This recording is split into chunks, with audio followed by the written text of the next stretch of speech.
It's already eroding the road real bad, and it's not even hardly raining.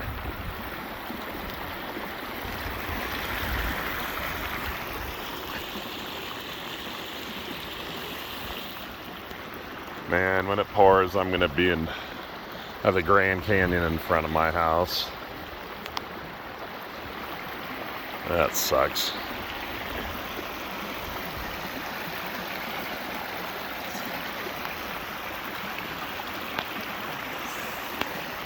Oh well, it's life, I guess.